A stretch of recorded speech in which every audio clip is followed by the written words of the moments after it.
And we are about to kick off our second self-funding session in the self-funding Shark Tank. We had amazing feedback last week, and today is going to be nothing but amazing as well, and I think maybe even enhanced, because we are joined by an incredible new CEO, and we have a fresh pitch from another self-funding expert. So I don't want to take away any thunder. I'm going to have Keith introduce and welcome our guest CEO. Just again, some housekeeping notes. Make sure you're muted, can't stress that enough.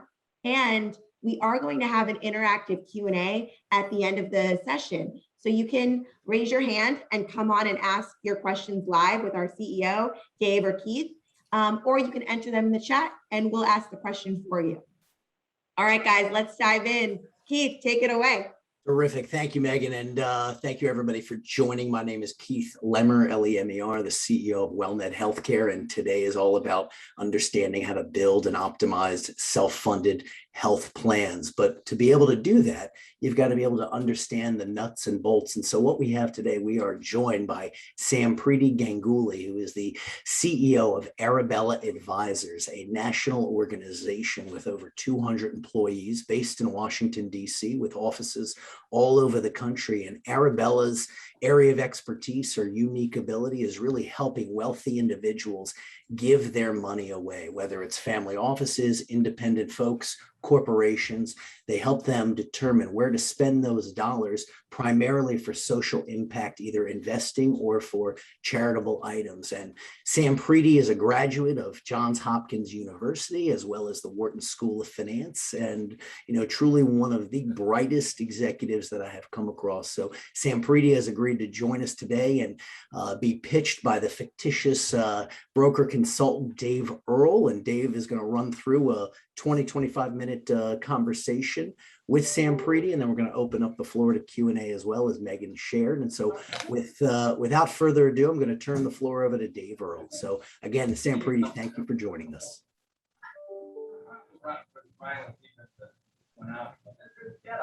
Thanks, Keith, so much for the introduction. That's great. I appreciate it. And Sampriti, thank you so much for joining us today. We're just really excited to have you and feel honored. So let's just jump in.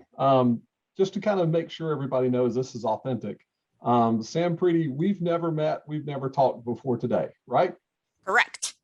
Okay, so this is new. And so my name's Dave Earl. And by the way, I'm with Blade Consulting. And what I really want to do is just kind of get to know you today, a little bit about your firm, and so that you can kind of share what you're doing in the health benefit space.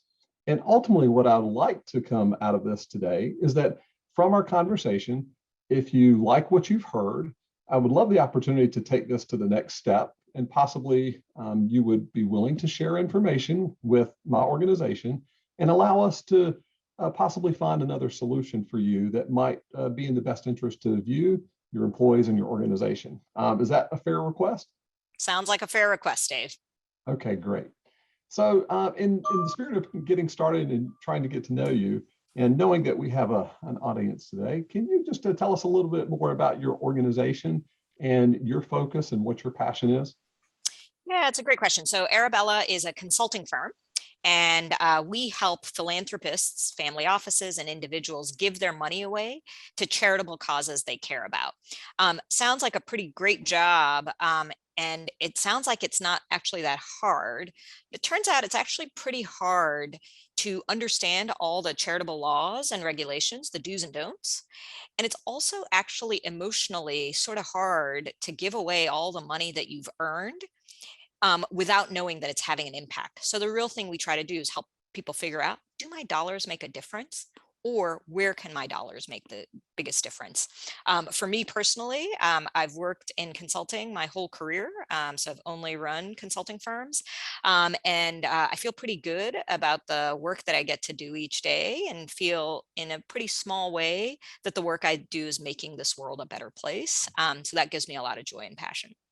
Oh, that's great. What a wonderful position to be in. And I've heard a lot of great things about you and your company. And so that's why I'm just honored to be speaking with you today. And so, I think when I think about my peers and my colleagues that might have an opportunity to have a conversation with you, they may approach that conversation a little different than I do. And so realizing that everybody has a different viewpoint, I want to just kind of share with you my viewpoint in terms of healthcare and the challenges that I believe that organizations like you are facing, and then kind of talk through some of the opportunities that might exist. But before I do that, let me ask some questions about your organization. So, how many employees do you currently have with your company?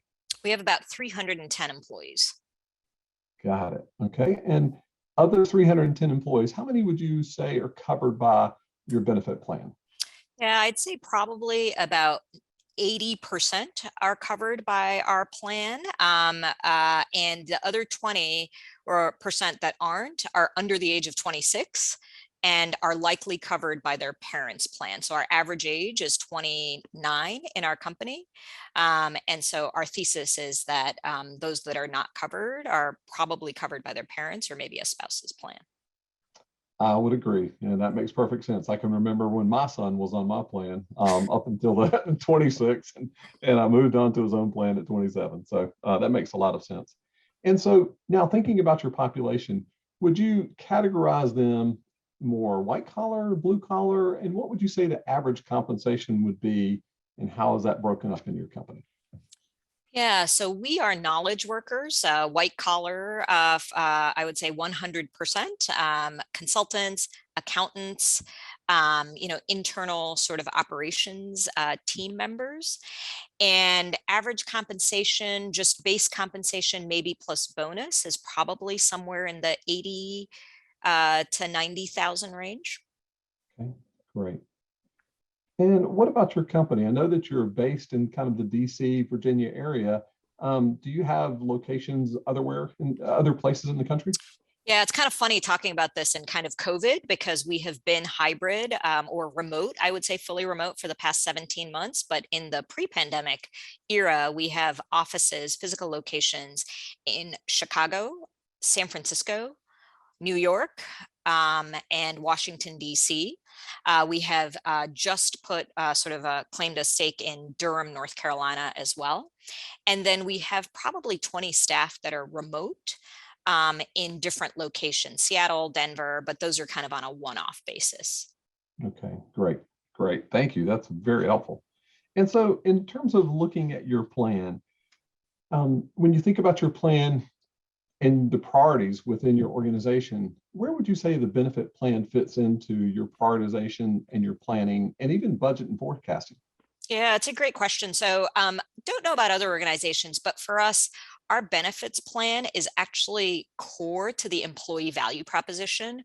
We are very focused on wellness.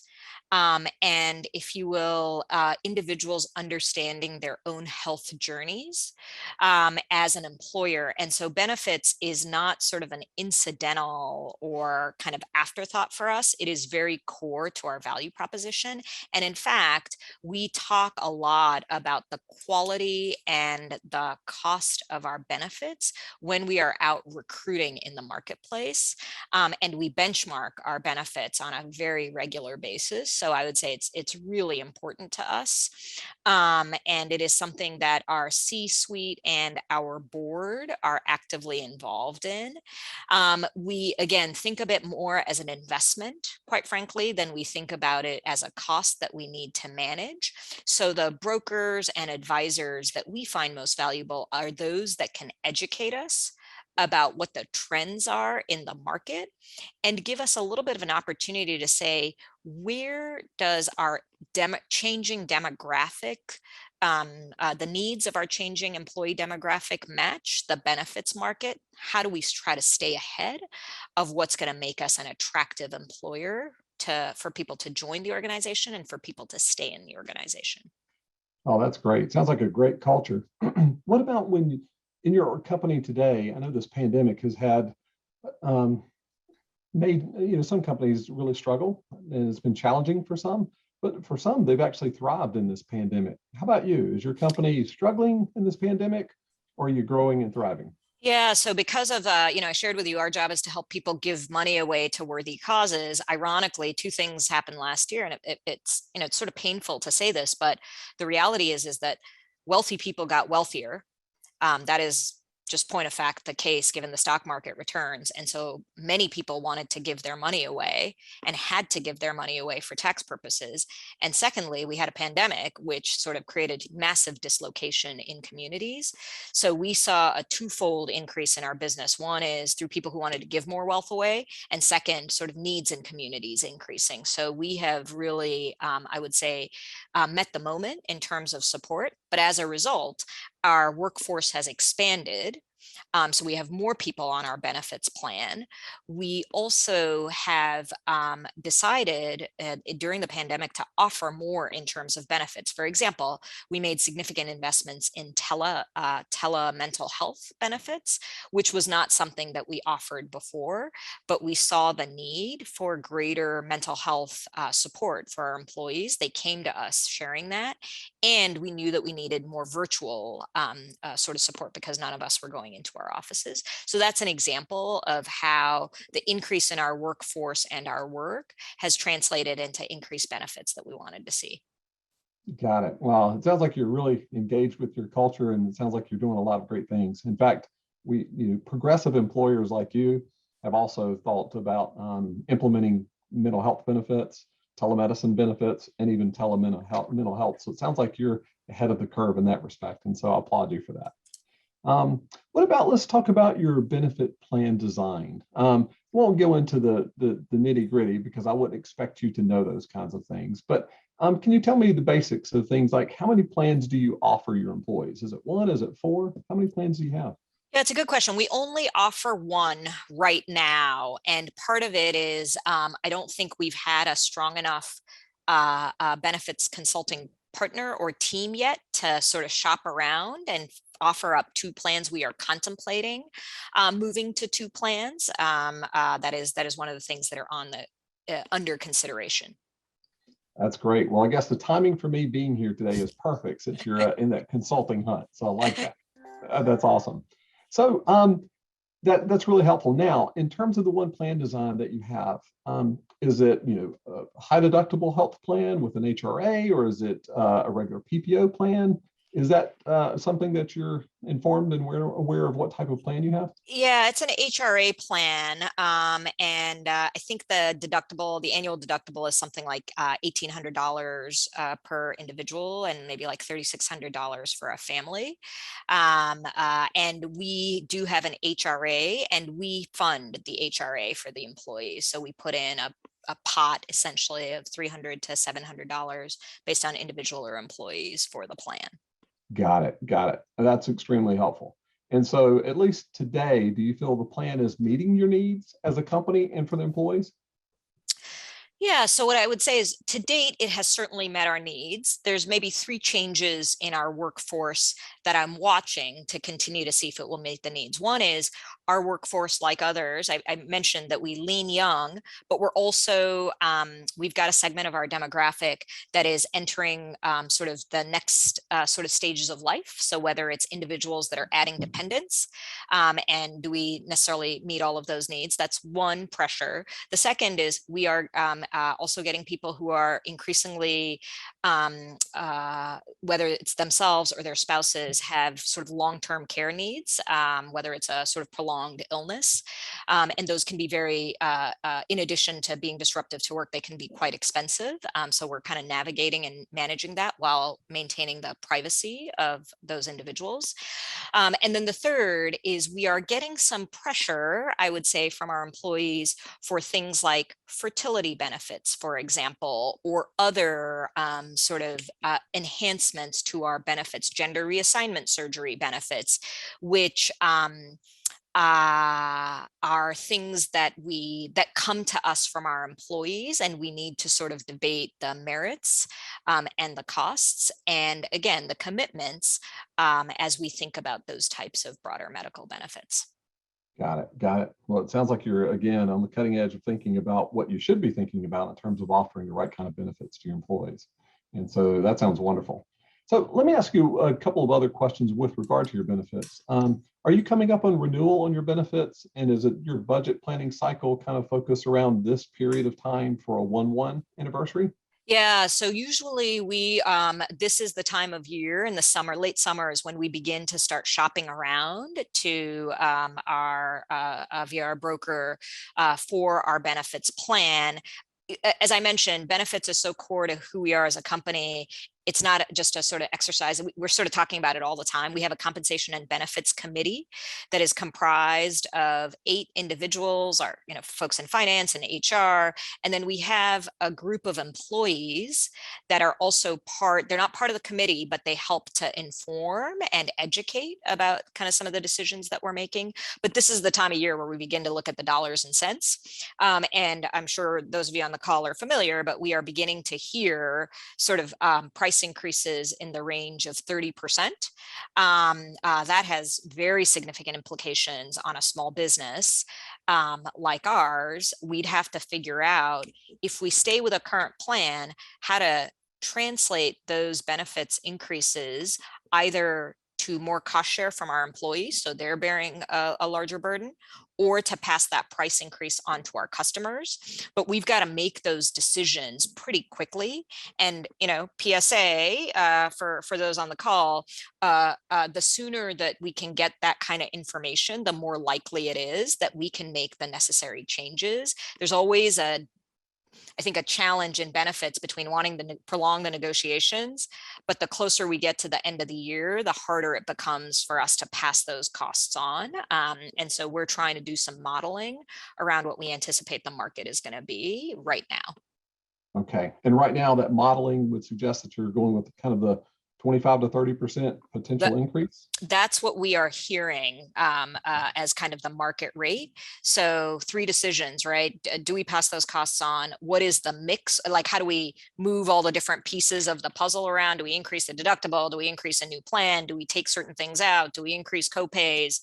All of those things are under consideration.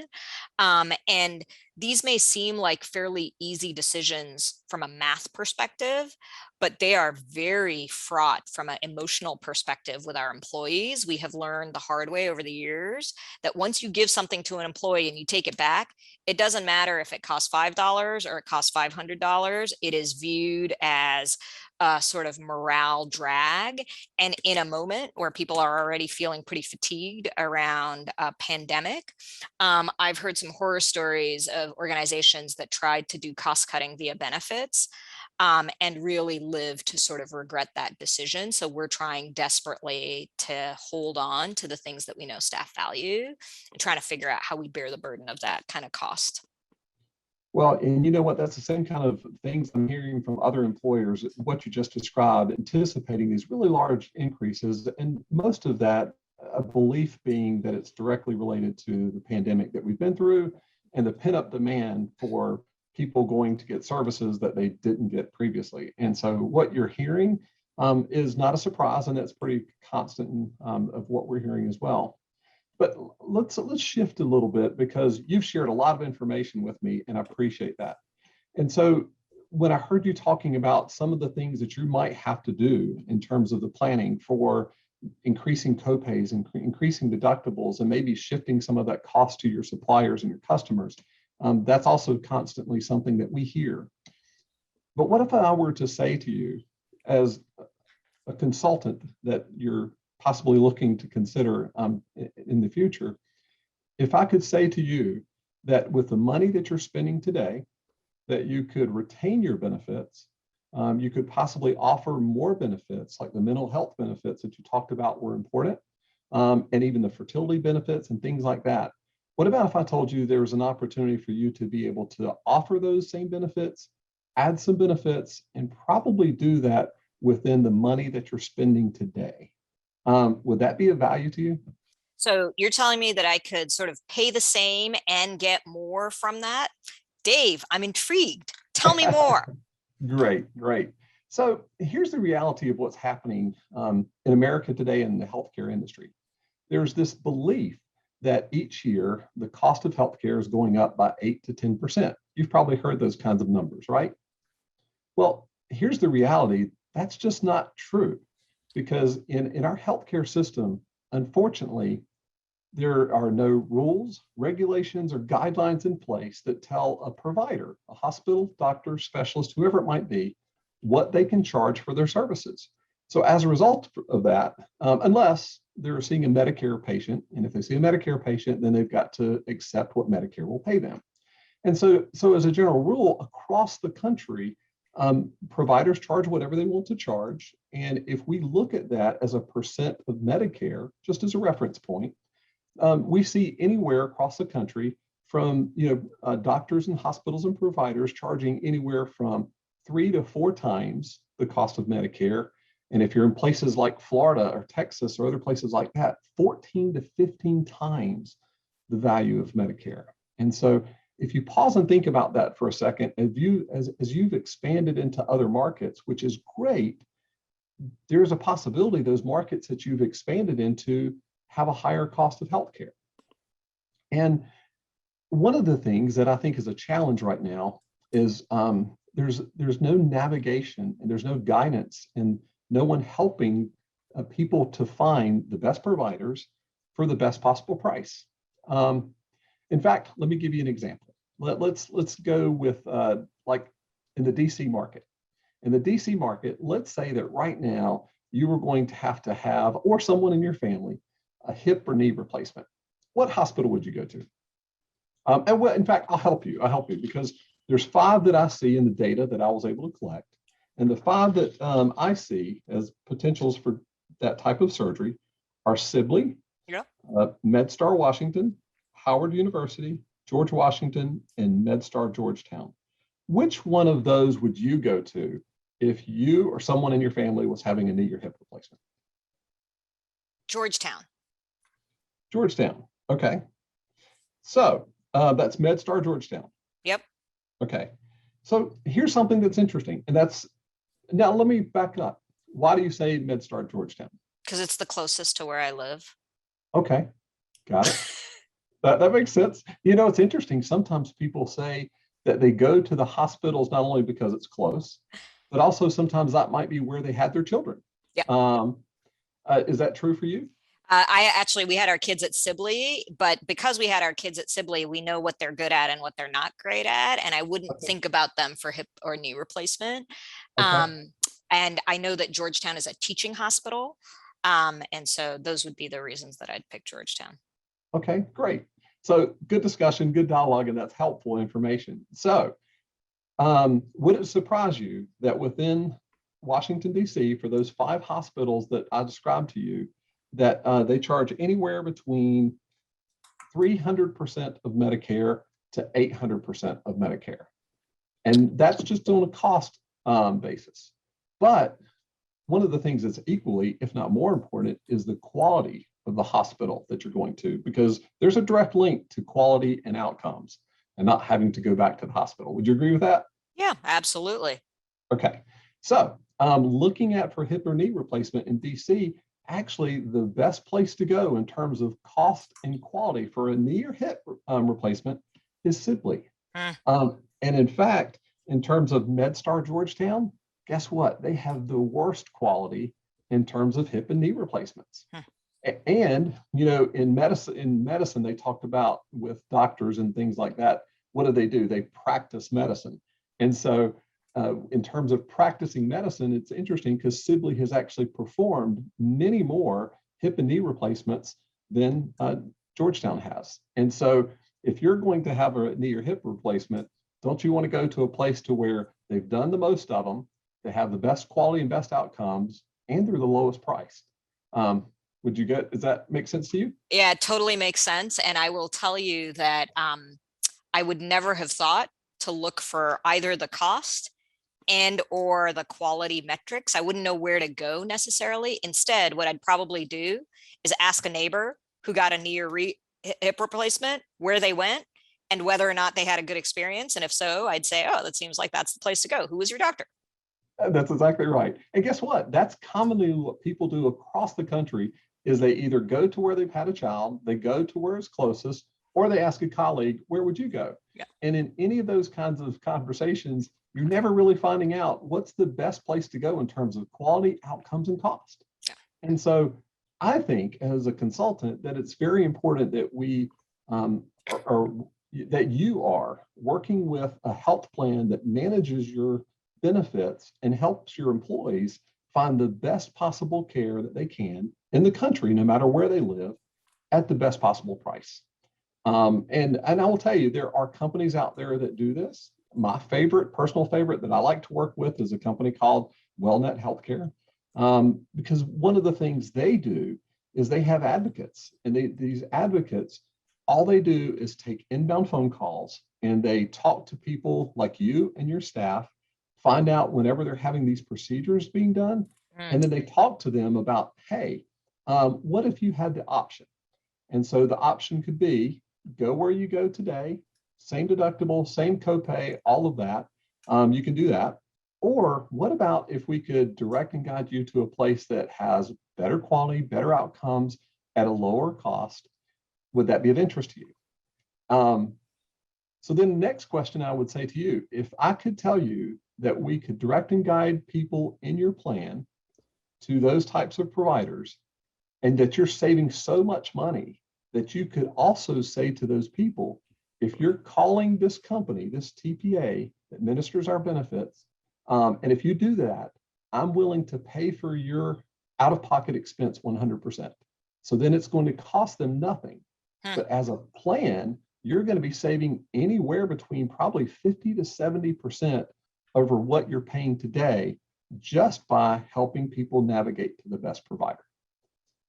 If that were true, is that something you'd be interested in? Absolutely. Okay, good.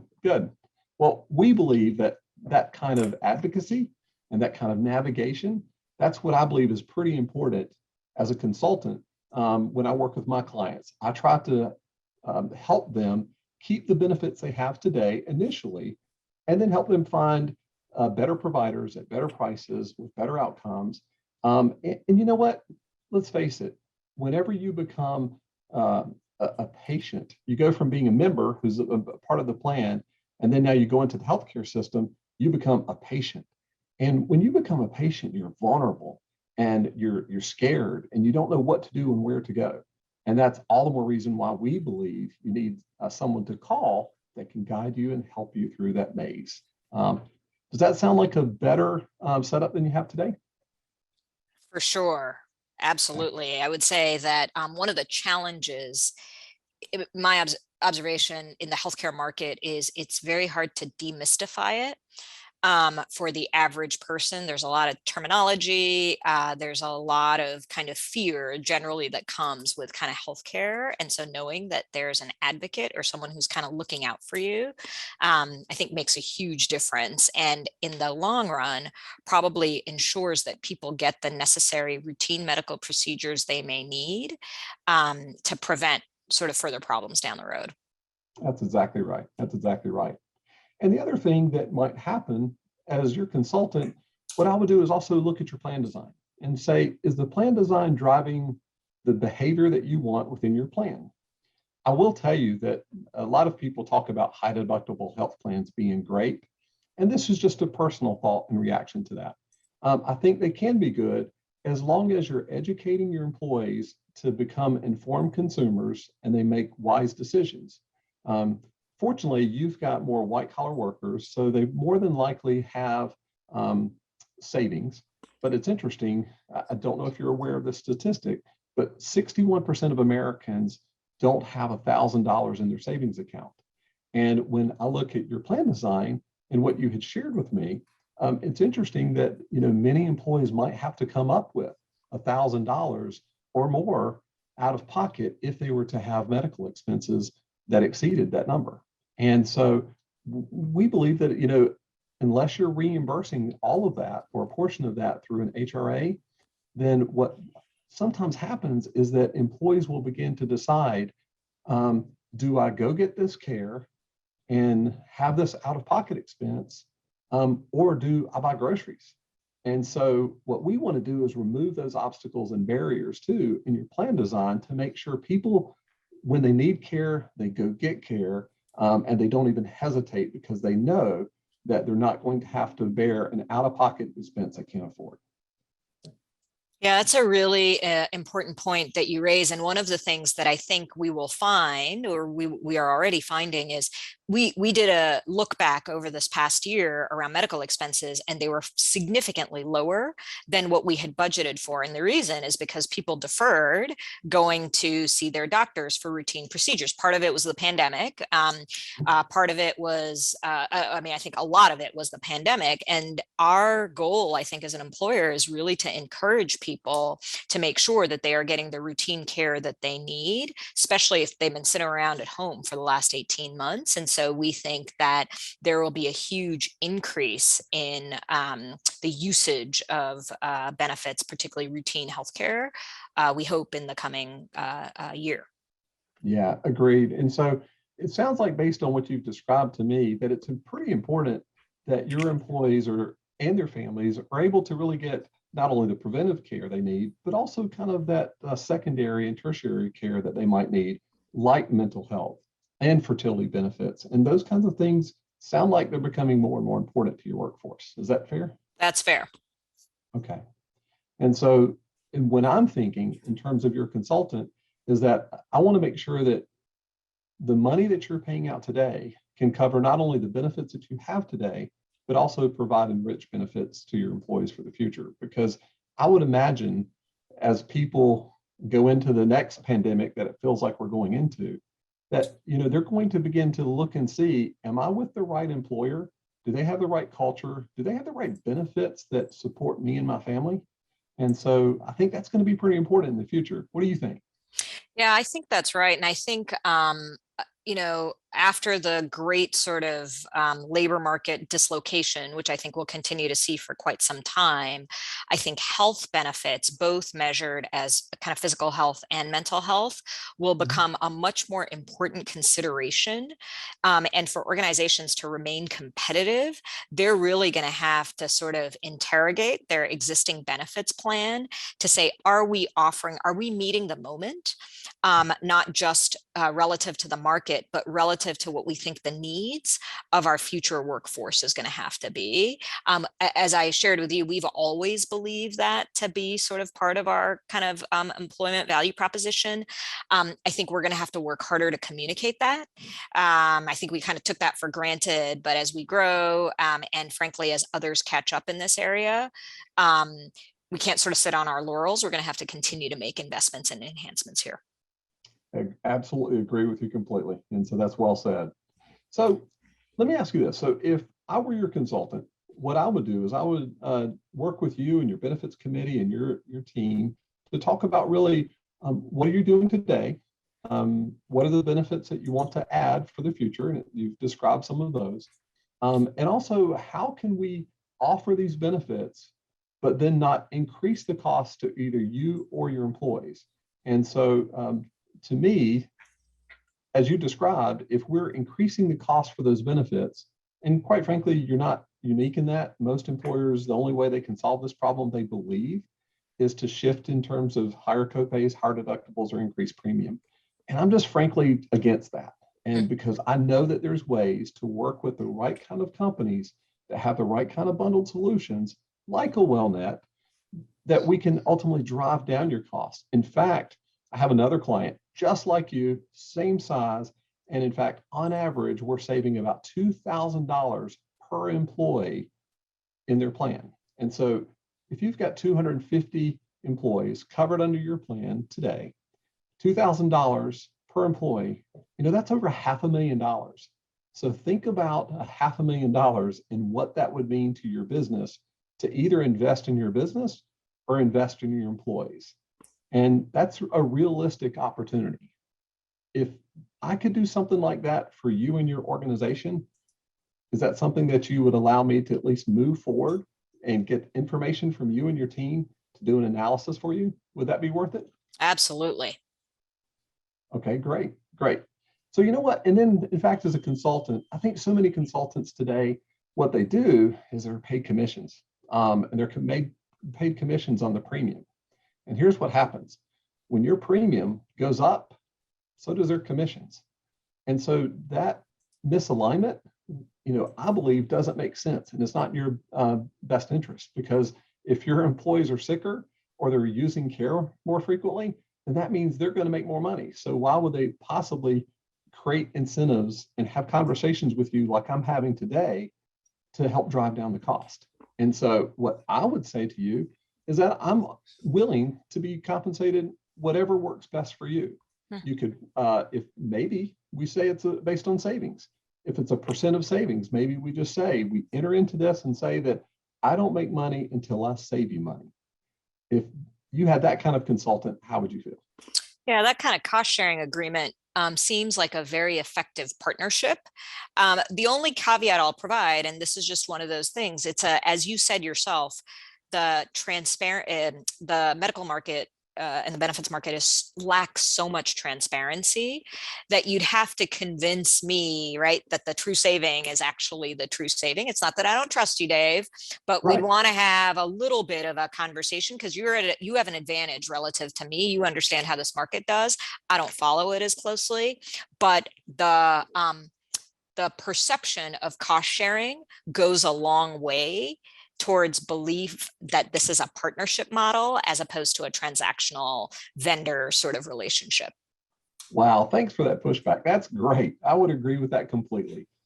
This is an industry, unfortunately, that has lacked transparency for a very long time. And that lack of transparency, I also think it's created this lack of trust. That's right. And so the way that I would approach it with you is we would sit down, we would calculate what is your current per employee per year that you're paying. And then we would agree upon together, what is the per employee per year that we want to target and what does that look like? And if we achieve those metrics, then we could tie compensation to that. Or if you're more comfortable with it, we could just talk about a per month type of contractor fee or whatever makes most sense until we get to that point where you feel most comfortable with me as your consultant, you trust me, you believe in me and my suggestions, and then the recommendations that I'm going to make going forward. How does that sound? That sounds pretty good to me. Okay. Well, the next steps then, I'm going to make a request to you and your team for some information. We're going to do some analysis, and then I'm going to come back to you with some recommendations of how it can save you and your company some money. How does that sound? That sounds great, Dave. I appreciate that. And I will tell you that I learned 4 or 5 new things on this call. So I appreciate you sort of respecting my time and making sure that this was an educational opportunity with a light sales pitch as opposed to a heavy sales pitch with a light educational opportunity, because that's what I spend a lot of my days on. So really appreciate you having that respect for my time. Great. Thank you, Sampriti. It was a pleasure just getting to know you, and I appreciate you sharing what you did today. Okay. Terrific. That ends the session. Sampriti, thank you very much for participating. And now this is the part of the segment, and Dave, you did a terrific job. But what I'd really like to see is, Sampriti, what do you think Dave did well at, and what do you think he could improve upon? Yeah, so let me is this my Mark Cuban moment? Is this when Yes, I get to sort of so let me it's hard to criticize Dave. Let me start with what I really liked. So first and foremost, I loved that you started with a question, which is tell me about your business and tell me about your passion. That is a phenomenal way to make a personal sort of connection that is so critical in what is otherwise perceived, as I said, as a transactional sort of business. So that's first. I think second, you did it subtly, politely, but with just the right amount of praise. As you can imagine, CEOs all over are beleaguered right now. They're fatigued. They're under a lot of stress and pressure. Every now and then, getting a little bit of "you're doing something right, you're doing something well" helps. It was very subtle, but it was appreciated. The third is I thought Dave did a really nice job of outlining the win-win in terms of the company at the enterprise level, the employee. So what is it that your employees get to benefit? And frankly, the system. That may not work for everyone, but I learned a little bit more about healthcare costs and what the pressures are by getting his view of what the medical system is, what that implication is for our business, and what it means for our individual employees. So I thought those worked really well. And then the last is I would just say, Dave asked sort of permission in all the right places. He didn't make assumptions, right? So he started by saying, hey, is this a good way to spend our time? hey, are you with me? Are you following me in this particular conversation? And hey, do I have a chance to have a conversation with you again? And last, do I have a conversation to have with your team again? So just from my perspective, those dimensions worked really well. So kudos to you, Dave, for that. Thank you. Excellent. Thank you. Those are some terrific points, Sampriti, and obviously shows you were really paying close attention and maybe even taking some notes as well. So that's valuable. Now on the flip side, you have given many pitches over the course of your career, and you have trained and taught a lot of your team members and managers. What are some areas of opportunity that you think Dave could utilize?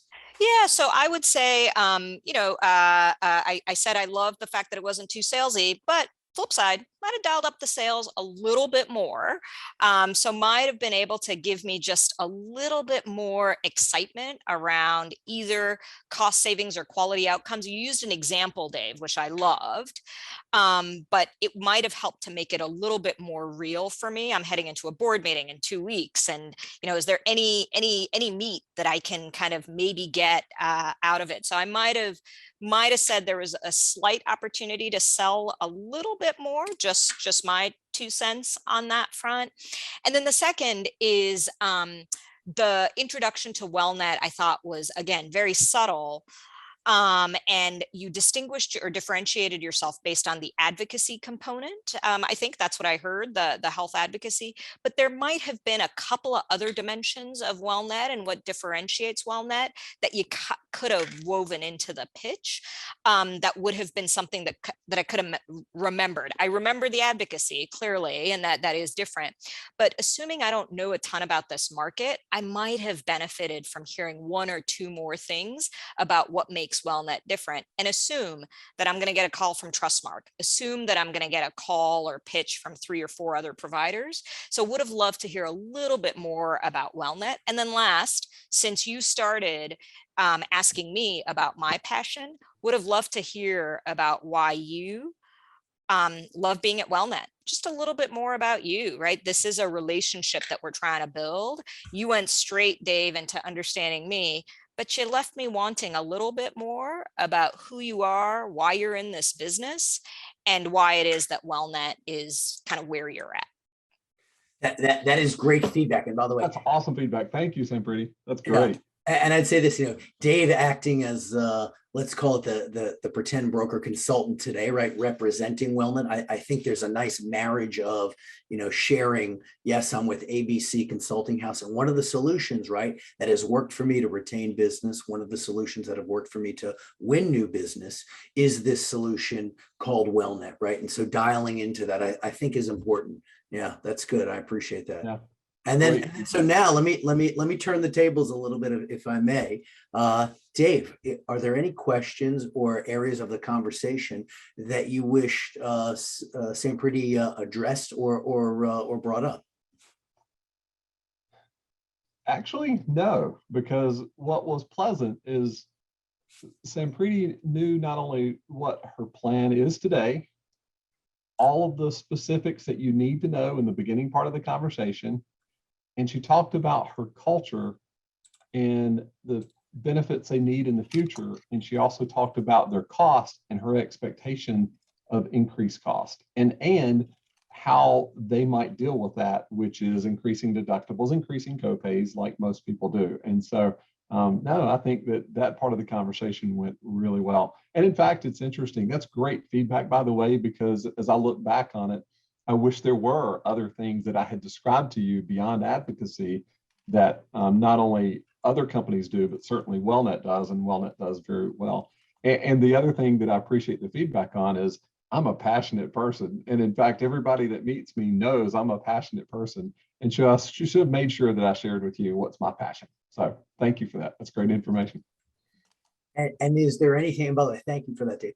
Is there anything that in your line of questioning or just overall description that you're like, oh gosh, I wish I said this, I overlooked this particular item, any area that could have been addressed that maybe wasn't? Was that to Sampriti or? No, to you, Dave, sorry. Okay.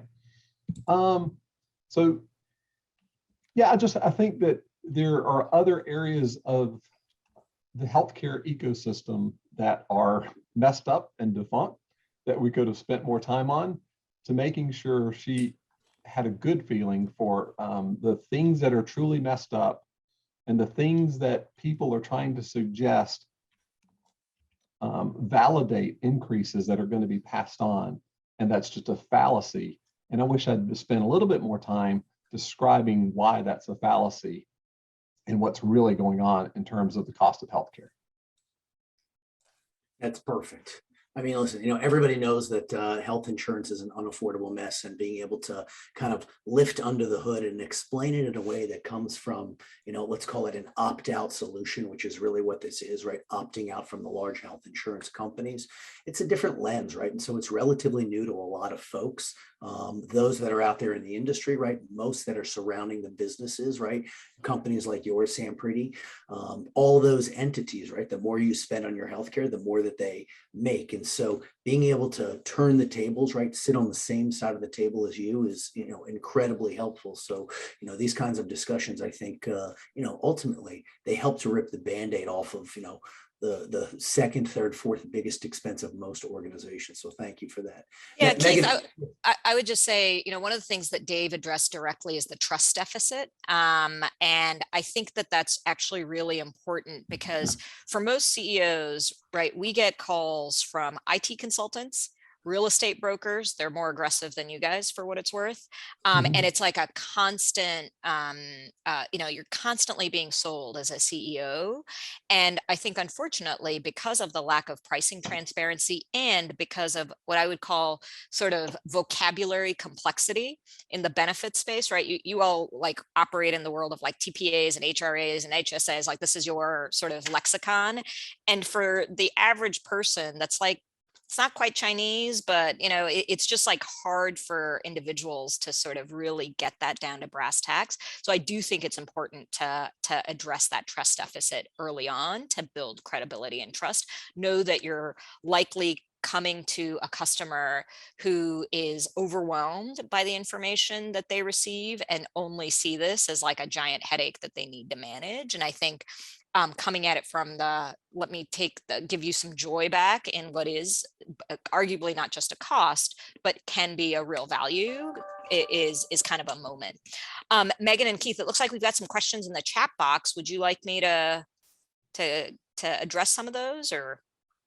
Yeah, take it away. We actually have one that we'll kick off with, and then we can go through the chat box. Perfect. Someone messaged me directly, which I think is a great question. So this is for you, Sam Preety.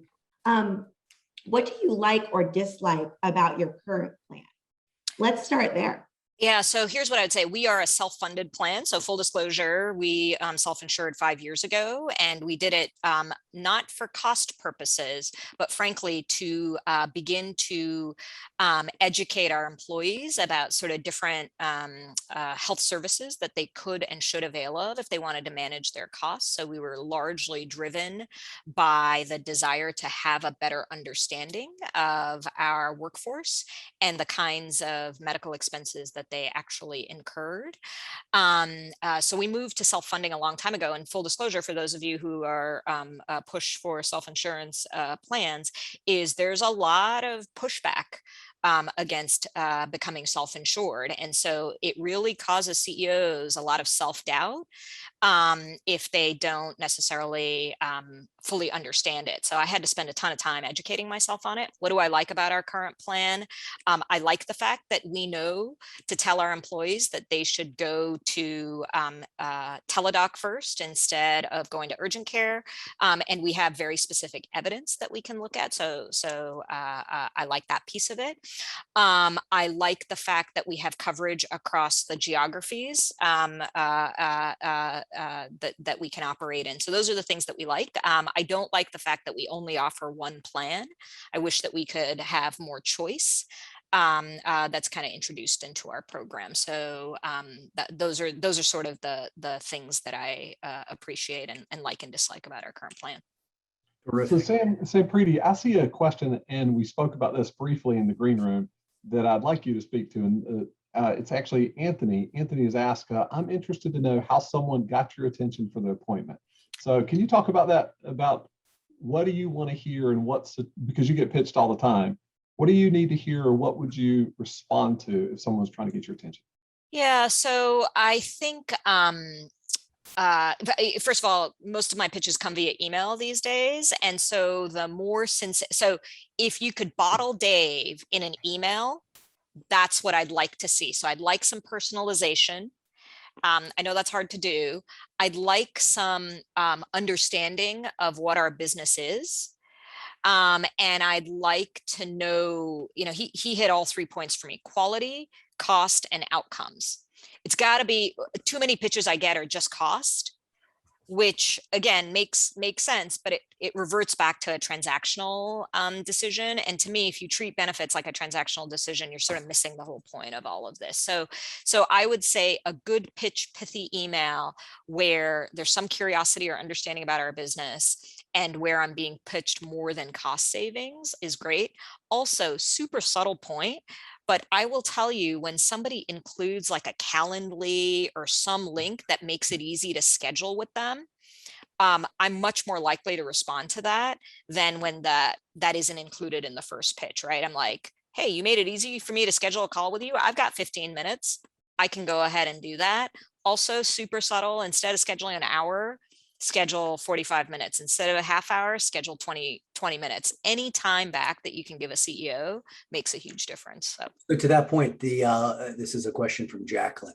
The length of Dave's pitch, what did you think about that? I thought it was actually the right amount. I thought I did the numbers. I think, Dave, it was about 32, 34 minutes, roughly like that. I think that was just the right amount. It built credibility. I learned something that I wouldn't have before, and I learned a little bit more. Too much more I would have started multitasking, frankly, subtly, but that's probably what I would have done. So I think that was just the right amount in a pitch. Terrific. And then John Augustine, I see you have a question for Sam. Oh, sorry, Keith. One more thing I just want to go say is, again, maybe not work for all CEOs, but if you send me collateral or materials, something I can review ahead of time, right? I'm a CEO. My job is to absorb lots of information. I'm more likely to look at it. If you're going to send it, make it good. So just 2 subtle points on that. Excellent. That's terrific. And then John, I see you have a question you want to ask Sam pretty directly yourself. I think you're on mute.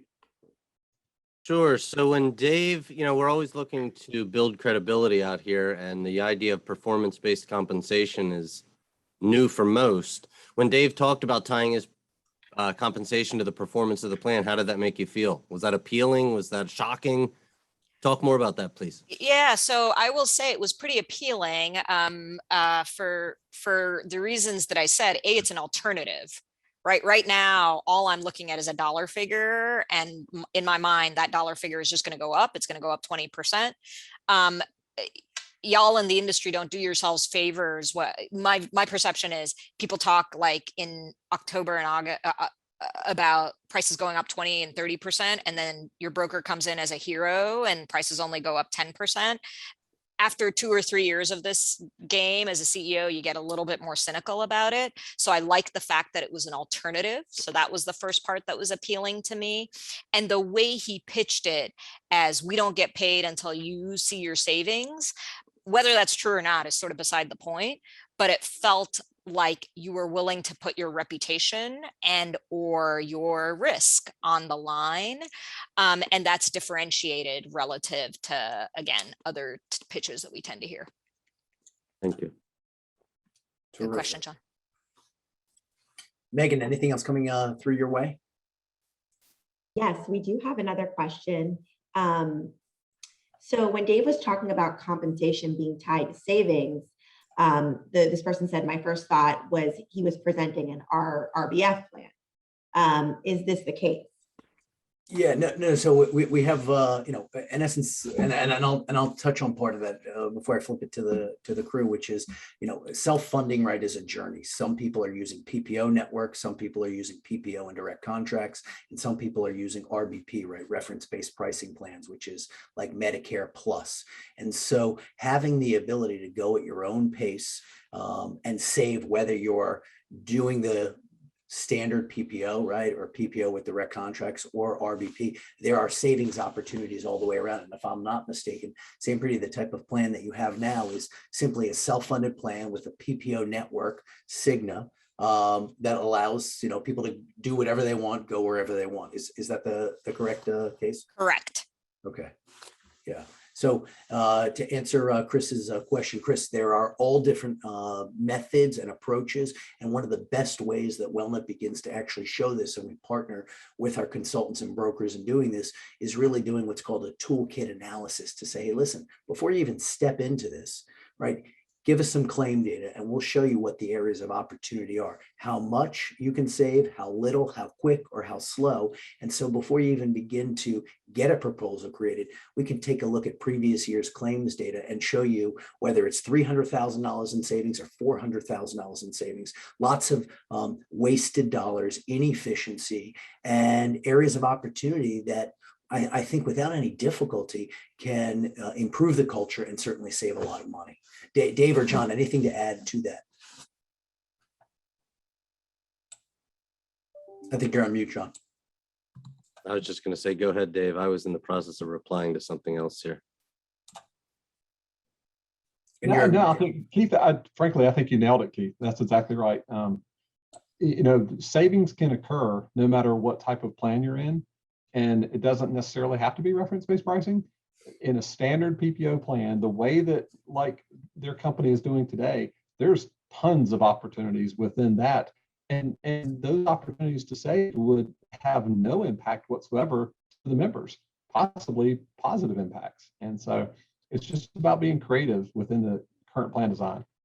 Absolutely. And I'd say what makes let's call it smarter self-funded solutions that we bring and we partner with the companies, you know, like Arabella or others, is the ability, right, to do this, as I shared, at your own pace, to do things where you're actually sitting on the same side of the table as the employer group, right? You're really riding shotgun, you're partnering with the employer as opposed to, you know, protecting, hiding, which is tons of obfuscation, which is what you see in this industry. And that trust component, right? Letting your hair down, explaining, opening up the kimono, the vault. I mean, that is the only way to control healthcare costs. And so these types of discussions, are available. And whether it's Ralph, you're asking, who do we call for opportunities? I'd say call Sampriti, not in this case, but Dave Earl is available. And I'd say this, we're running up against 12 o'clock right now. So we've used 60 minutes, I think, as best as possible. And what I'd like to do is really thank Sampriti for your time today, your knowledge, your wisdom, and also your courage to step into what we call the Shark Tank without having really any information and no prep call in advance other than a few minute green room call right before 11 o'clock today. So thank you for joining us today. And for all of the brokers and consultants that joined us today, thank you all. What we're hoping to do is provide this kind of creative content that steps outside from what you traditionally see and really helps you to win and retain more than you even anticipate, because now is the time. Cash preservation, expense reduction, and doing it in a way of which culture is at the highest point of what we're bringing to the market. So thank you all very much. Have a terrific rest of the week. And Sampriti, again, thank you. My great pleasure. Thank you, Thanks, Sampriti. everyone. Thanks, everyone. Bye-bye. Bye-bye.